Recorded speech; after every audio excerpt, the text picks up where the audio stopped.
It all started like any other day. I woke up early, kissed my wife, Anna, on the forehead, and headed out to work. I've been working long shifts at the factory for the past few years, trying to provide for our family. It's not glamorous, but it pays the bills. Anna and I have been married for 7 years, and we have a beautiful 5-year-old daughter, Lily. Life wasn't perfect, but it was ours, and I thought we were happy. That day, I left for work around 6 a.m., just like always. Anna was still in bed, and Lily was fast asleep in her room. I remember thinking how lucky I was to have them both. But as I drove to work, something felt off.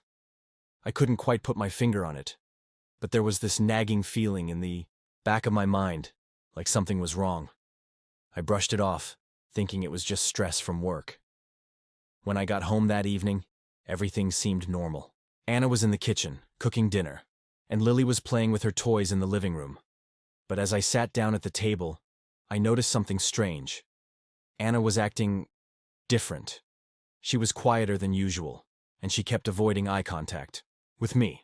I asked her if everything was okay, and she just nodded, saying she was tired. I believed her. Why wouldn't I? A few days later, I got a call from my brother, Mark. He's my younger brother, and we've always been close. He's the kind of guy who's always there when you need him, or at least that's what I thought. Mark asked if he could come over to hang out, and I told him sure, why not? I was working late that night, so I told him Anna would be home if he wanted to stop by. When I got home that night, Anna was acting even stranger than before. She seemed nervous, almost jumpy. I asked her if Mark had come over, and she hesitated, for a moment before saying yes. She said they just talked for a bit, and then he left. I didn't think much of it at the time. Why would I? Mark's my brother, and Anna's my wife. I trusted them both. But then, a week later, everything changed. I was at work when I got a text from an unknown number. It was a picture of Anna and Mark, together. My heart stopped. I couldn't believe what I was seeing. My wife and my brother. I felt like the ground had been ripped out from under me. I didn't know what to do. I just sat there, staring at my phone, feeling like my whole world was falling apart. I left work early that day and drove home in a daze. When I walked through the door, Anna was in the kitchen, just like always. But this time, I couldn't look at her the same way. I showed her the picture and asked her to explain. She just stood there, silent, tears streaming down her face. Finally, she admitted it. She told me everything. She and Mark had been seeing each other for months. Every time I was at work, he would come over, and they would... I couldn't even finish the thought. I felt like I was going to be sick. My own brother, my own wife. How could they do this to me? How could they do this to our family? I didn't know what to do. I just sat there, staring at the floor, feeling like my whole life had been a lie. The days that followed were a blur. I couldn't eat. I couldn't sleep. Every time I closed my eyes, all I could see was that picture. Anna and Mark, together. It was like a nightmare I couldn't wake up from. I tried to talk to Anna, to understand why she did it, but she just kept saying she was sorry. Sorry? That's all she could say? Sorry doesn't fix what she did. Sorry doesn't undo the betrayal. I didn't know what to do about Mark. He was my brother, my own flesh and blood. How could he do this to me? I thought about confronting him, but every time I picked up the phone, I couldn't bring myself to call him. I was too angry, too hurt. Instead, I just avoided him. I stopped answering his calls, stopped responding to his texts. I didn't want to see him. I didn't want to hear his voice. I didn't want to know what he had to say. But avoiding him didn't make the pain go away. If anything, it made it worse. Every time I looked at Anna, I felt a mix of anger and sadness. I wanted to scream at her, to demand answers, but at the same time I just wanted to hold her and pretend like none of this had happened. But I couldn't do that. I couldn't just pretend. Not after what she did. One night, after Lily had gone to bed, I finally worked up the courage to ask Anna the question that had been burning in my mind. Why? I asked her. Why did you do it? She looked at me, her eyes filled with tears, and for a moment, she didn't say anything. Then, she took a deep breath and started to talk. She told me that it had started innocently enough. Mark had been coming over to help her with things around the house while I was at work. At first, it was just small things, fixing a leaky faucet, helping with the groceries. But then, it turned into something more. She said she didn't mean for it to happen, that it just did. She said she was lonely, that she missed me, and that Mark was there when I wasn't. I didn't know what to say. Part of me wanted to believe her, to believe that it was just a mistake, that she didn't mean for it to happen. But another part of me couldn't forgive her. She had betrayed me in the worst way possible, and no amount of excuses could change that. As the days turned into weeks, things between Anna and me became more and more strained. We barely spoke to each other, and when we did, it was usually about Lily or the bills. The love and trust that had once been the foundation of our marriage were gone, replaced by anger and resentment. I knew I couldn't keep living like this. I had to make a decision, either try to work things out with Anna or end our marriage for good. But no matter what I decided, I knew things would never be the same. The betrayal had changed everything, and there was no going back. The tension in the house was unbearable. Anna and I were like two strangers living under the same roof, orbiting around each other, but never really connecting. Lily, our sweet little girl, could sense that something was wrong. She kept asking why Mommy and Daddy weren't talking as much, why we didn't laugh together like we used to. Every time she asked, it felt like a knife twisting in my chest. How do you explain to a 5-year-old that her world is falling apart? I couldn't keep avoiding Mark forever. One evening, after another silent dinner with Anna, I decided it was time to face him. I drove to his apartment, my hands gripping the steering wheel so tightly my knuckles turned white. My mind was racing with all the things I wanted to say, all the anger and hurt I wanted to unleash. But when I knocked on his door and he opened it, all I could do was stand there, staring at him. Mark looked guilty. He didn't even try to pretend like nothing had happened. He just stepped aside and let me in. We sat down in his living room, and for a long time neither of us said a word. The silence was heavy, suffocating. Finally, I broke it. "How could you do this to me?" I asked, my voice shaking. "You're my brother. My own brother. How could you betray me like this?" Mark didn't answer right away. He just sat there, staring at the floor, his hands clenched into fists. When he finally spoke, his voice was quiet, almost a whisper. "I didn't mean for it to happen," he said. "I swear, I didn't. It just did." I wanted to scream at him, to tell him that wasn't good enough, that it didn't explain anything. But instead, I just sat there, waiting for him to continue. "I know it doesn't make it right," he said, "but I was lonely too. Anna was lonely. You were always at work, and we just connected in a way we shouldn't have. I never meant to hurt you. I never wanted this to happen." I felt like I was going to explode. "You never meant to hurt me?" I shouted, my voice echoing through the room. "You slept with my wife, Mark. My wife. How could you not think that would hurt me?" Mark flinched, but he didn't try to defend himself. He just sat there, taking it. And that made me even angrier. I wanted him to fight back, to give me a reason to hate him even more, but he didn't. He just kept saying he was sorry, over and over again. I didn't know what to do. Part of me wanted to punch him, to make him feel even a fraction of the burst pain I was feeling. But another part of me just felt empty, like all the fight had been drained out of me. So I just stood up and walked out, leaving him sitting there, still apologizing. When I got home, Anna was waiting for me. She could tell I had been with Mark, and she didn't even have to ask how it went. She just looked at me, her eyes filled with tears, and said, "I'm so sorry. I didn't say anything. I just walked past her and went to bed." But as I lay there, staring at the ceiling, I realized that I couldn't keep living like this. I couldn't keep pretending like everything was okay when it wasn't. I had to make a decision, and I had to make it soon.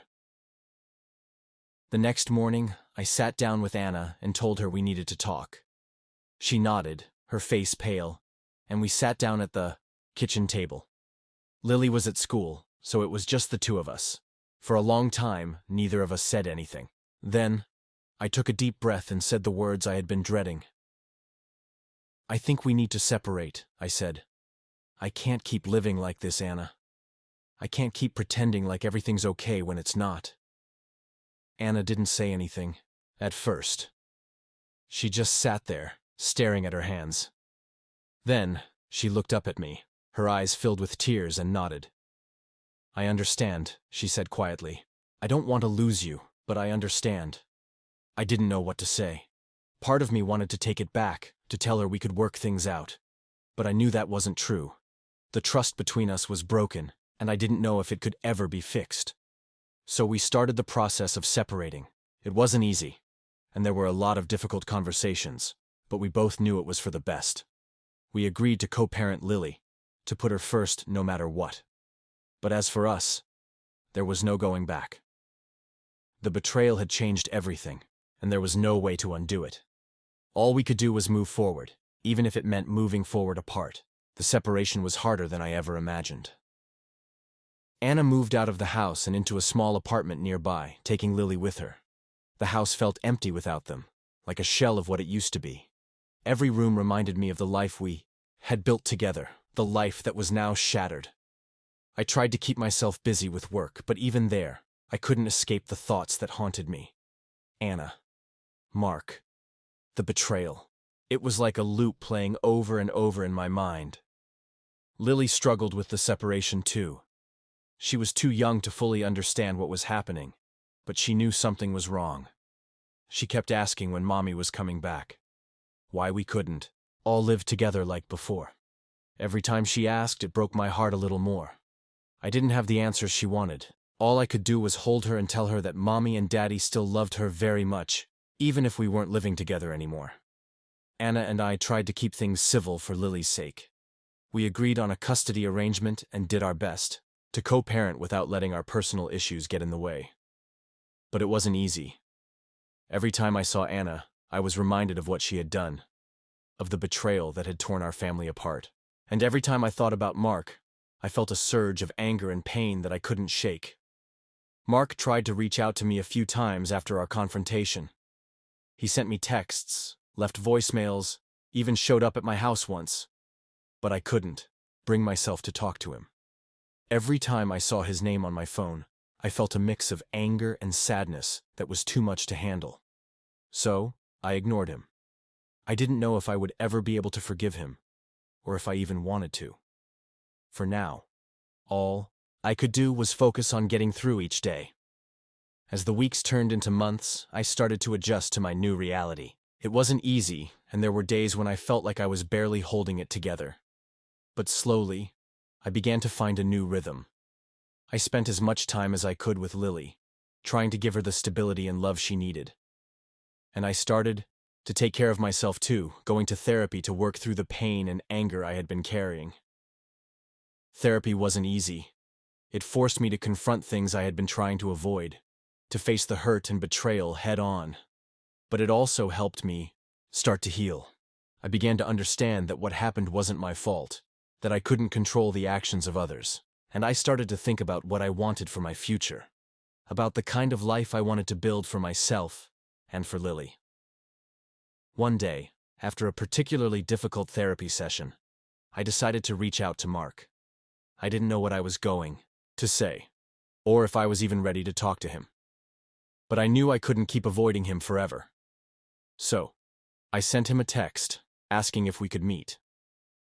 We met at a park, a neutral place where we could talk without the weight of our past hanging over us. When I saw him, I felt a mix of emotions: anger, sadness, but also a strange sense of relief. We sat down on a bench, and for a long time, neither of us said anything. Then, I took a deep breath and started to talk. "I don't know if I can ever forgive you," I said, my voice steady but filled with emotion. "What you did, it hurt me more than I can put into words. But I also know that I can't keep carrying this anger forever. It's eating me up inside, and I need to let it go." Mark didn't say anything at first. He just sat there, staring at the ground. Then he looked up at me, his eyes filled with regret. "I'm so sorry," he said, his voice breaking. "I know I can't undo what I did, but I want you to know that I regret it every single day. I never wanted to hurt you. I never wanted to lose you. I didn't know what to say. Part of me wanted to believe him, to believe that he was truly sorry. But another part of me still felt the sting of betrayal. So I just nodded and said, I need time, Mark. I don't know if we can ever go back to how things were, but maybe, someday we can find a way to move forward." Mark nodded, his eyes filled with tears. "I understand," he said quietly. "I'll give you all the time you need." We sat there for a while longer, not saying much, just being in each other's presence. It wasn't a perfect resolution, but it was a start. And for now, that was enough. As I drove home that day, I felt a sense of relief that I hadn't felt in a long time. I knew there was still a long road ahead, that healing wouldn't happen overnight.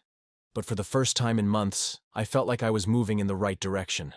I didn't know what the future held, but I knew that I was ready to face it, one step at a time. Time has a way of moving forward, even when you feel stuck. Months turned into a year, and slowly, life began to find a new rhythm. Lily adjusted to splitting her time between two homes, and though it wasn't perfect, she seemed happy. Anna and I settled into a routine, focusing on co-parenting and keeping things as stable as possible for our daughter. We didn't talk much beyond what was necessary, but the anger between us had dulled into a quiet acceptance. The wounds were still there, but they weren't as raw as they once were. Mark and I still hadn't fully repaired our relationship, but we were talking again. It wasn't the same as before. It couldn't be, but we were trying. He respected the boundaries I had set, and I appreciated that. Forgiveness is a process, and I was still working through it. Some days were harder than others, but I was learning to let go of the anger, little by little. Therapy had become a regular part of my life, and it helped me navigate the emotions I had been burying for so long. I started to understand that healing wasn't about forgetting what happened or pretending it didn't hurt. It was about finding a way to live with it, to grow from it, and to not let it define me.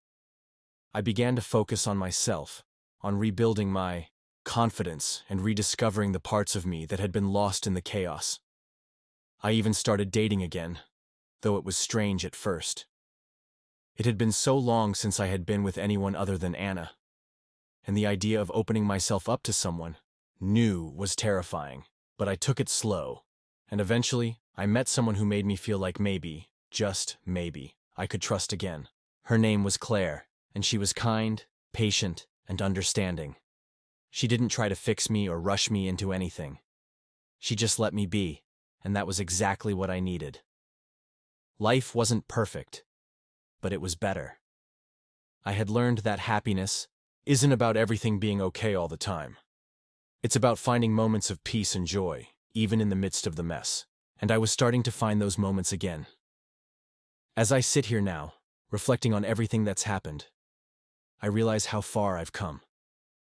The betrayal still hurts, and I don't think that will ever completely go away. But it doesn't control me anymore. I've learned to live with it, to grow from it, and to find a new kind of strength I didn't know I had. To anyone out there who's going through something similar, I want you to know that it's okay to feel broken. It's okay to be angry, to hurt, to not have all the answers. Healing takes time, and it's not a straight path. There will be good days and bad days, but as long as you keep moving forward, you'll find your way. And to those of you who've stayed with me through this story, thank you. Thank you for listening, for being here, and for letting me share this part of my life with you. It hasn't been easy, but knowing that my story might help someone else makes it a little easier to bear. If you've made it this far, I want to ask you, what do you think about this situation? Could you forgive someone who betrayed you in such a profound way? Or would you walk away and never look back? Everyone's journey is different, and there's no right or wrong answer. But I'd love to hear your thoughts. Thank you for watching. Until the end, if you want to hear more stories like this, make sure to check out my other videos. And remember, no matter how dark things seem, There's always a way forward. You just have to keep going.